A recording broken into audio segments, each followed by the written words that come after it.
ध्यान दीजिए बच्चों, पिछले टर्म में आपने 2 या 3 दिन असर्टिव सेंटेंस से इंट्रोगेटिव कैसे बनाया जाता है ये सीखा। उसके डिफरेंट टाइप्स ऑफ एग्जांपल्स आपने सीखे और ये भी सीखा कि इस नियम में केवल एक ही पॉइंट आपको ध्यान रखना है कि हम असर्टिव से इंट्रोगेटिव बनाएं या इंट्रोगेटिव से असर्टिव बनाएं। अगर वाक्य अफर्मेटिव बेस में है यानी वाक्य में नॉट का प्रयोग नहीं है तो इंट्रोगेटिव बनाते समय उसको निगेटिव बेस में कर देंगे, नॉट का प्रयोग कर देंगे।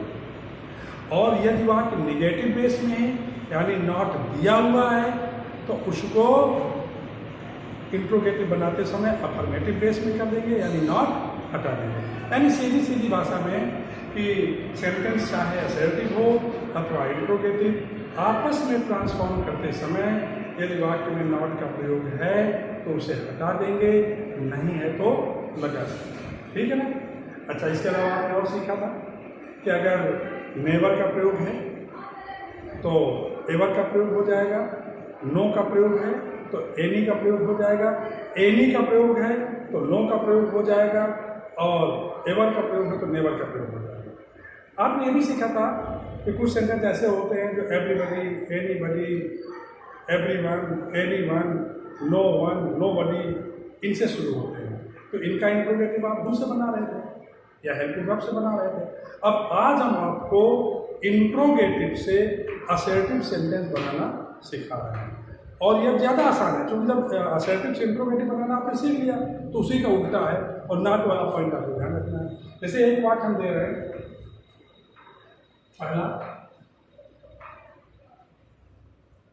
पहला है कि कैन आई एवर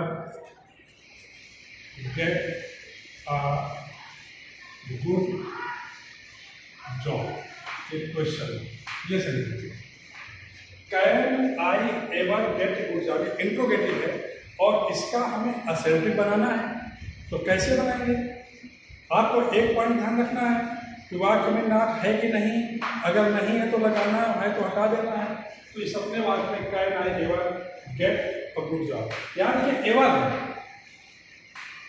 अब एवर है तो जब असर्टिव बनाएंगे तो नेवर का प्रयोग होगा, यानी जब बनाएंगे तो इसमें सब्जेक्ट पहले आ जाएगा, आई यहाँ आ गया, इसके बाद कैन हो गया।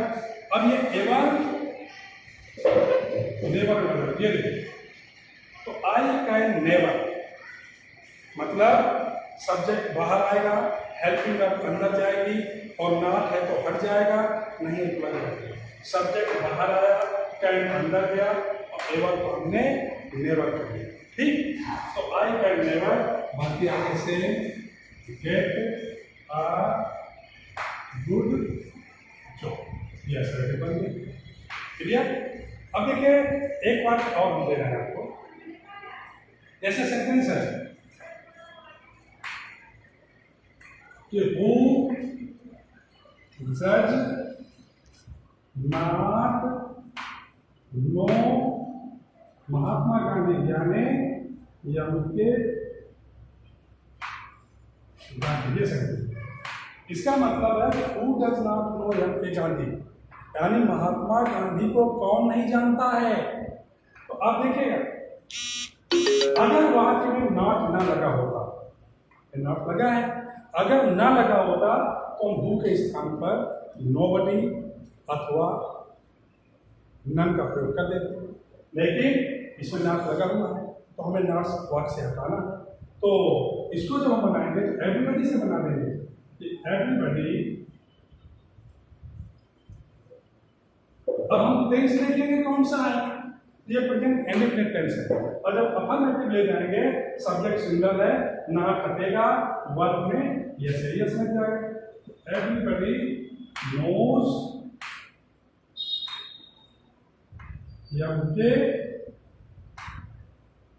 गांधी यानी महात्मा गांधी को प्रत्येक व्यक्ति जानता है।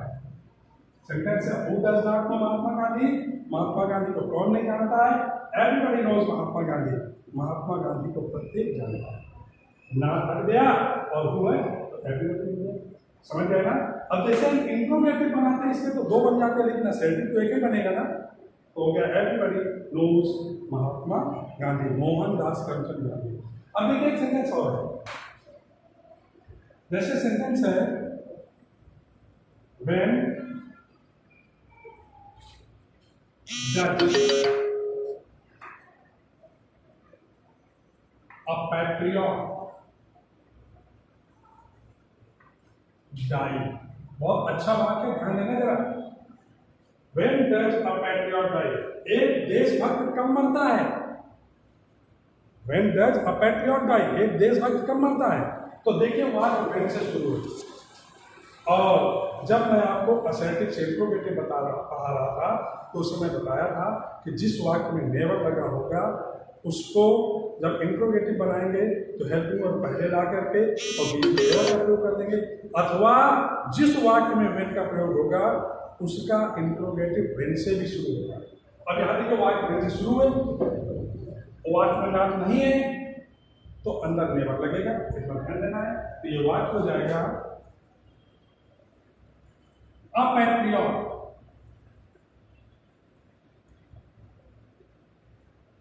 इसको बोलते हैं सिंगल कर दिया।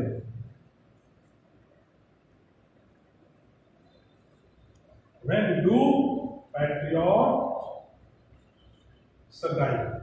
When do patriots die? वाक्य को प्लूरल किए दे रहे हैं हम।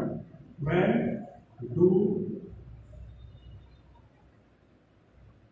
patriots die? यानी देशभक्त कब मरते हैं? तो देशभक्त कभी नहीं मरते, हमेशा अमर रहते हैं। तो इसको हम बनाएंगे पैट्रियट्स। अब इसमें नाक नहीं है और वेन से वाक्य शुरू है तो नेवर लगा देंगे, पैट्रियट्स नेवर डाई। चूंकि प्लूरल है तो इसलिए डाई ही रहेगा, patriots never die. When do patriots die? देशभक्त कब मरते हैं? Patriots never die. अब इसका अगर हम इंट्रोगेटिव बनाते तो एक और बन जाता, do the patriots ever die? Do the patriots ever die, लेकिन असर्टिव केवल एक ही बनेगा, व्हेन से वाक्य शुरू है तो अंदर नेवर लग जाएगा। आगे देखते हैं, जैसे अगला सेंटेंस है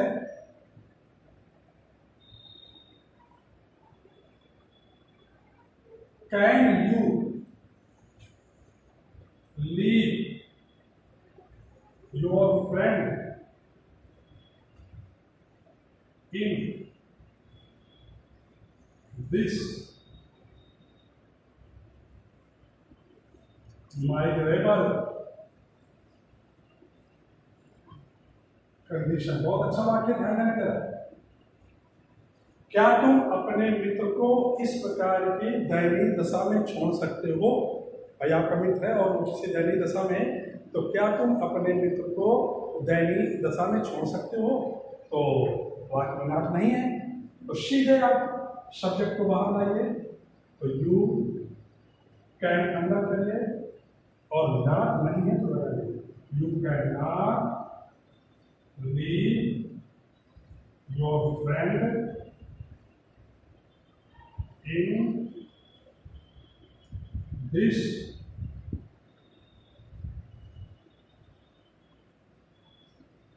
miserable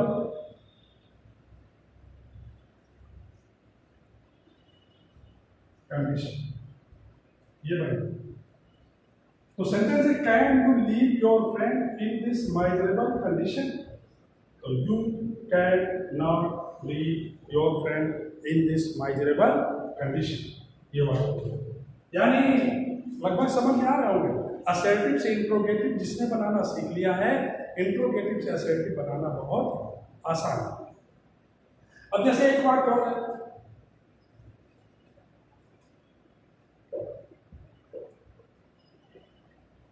जैसे can anyone gather, can anyone gather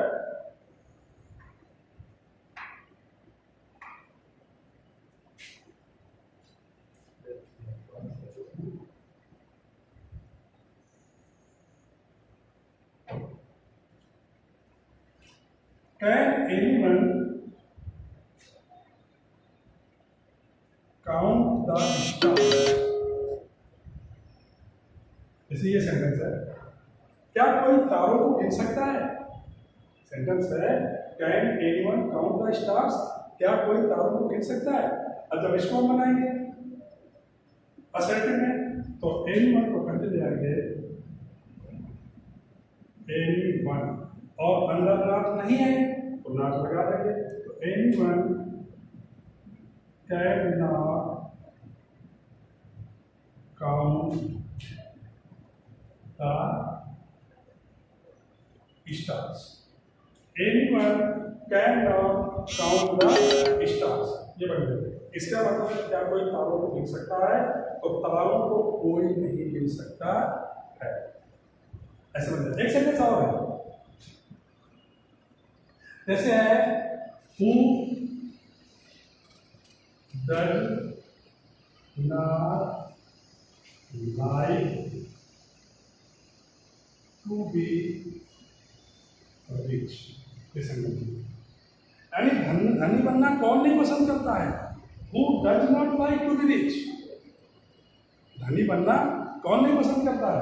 तो जब बनाएंगे तो यहाँ भी देखिएगा who, तो who से शुरू है, लेकिन अगर ना भी लगा, अगर ना लगा होता तो who के स्थान पर हम nobody प्रयोग कर देते या none का प्रयोग कर देते, हमारा बात सही हो जाता।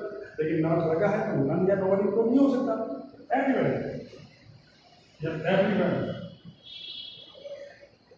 एवरीवन, अब ये अफर्मेटिव में जाएगा तो बता तो लाइक्स हो जाएगा। Everyone likes to be rich, यानी धनी बनना प्रत्येक व्यक्ति पसंद करता है। ये हो गया, नॉट है तो हटेगा, नहीं है तो लगेगा। ये विशेष पॉइंट है, इसका ध्यान रखना। जैसे अगला सेंटेंस है,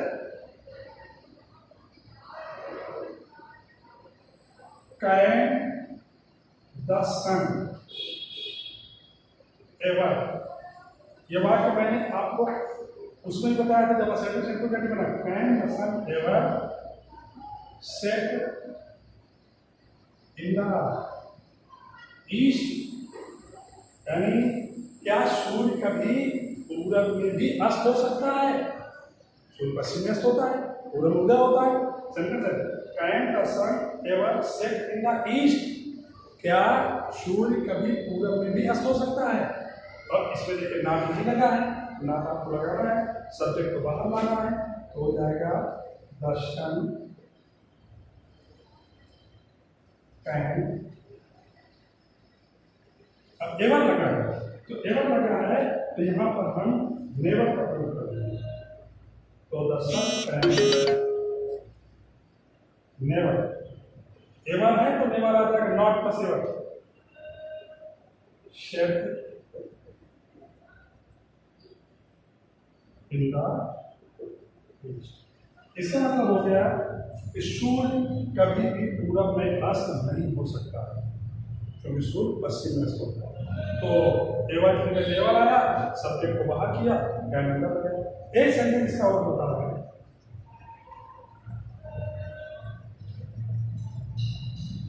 इसको वाक्य दे दिया जाए, does he not obey his parents? क्या वो अपने माता पिता की आज्ञा का कहना नहीं मानता है?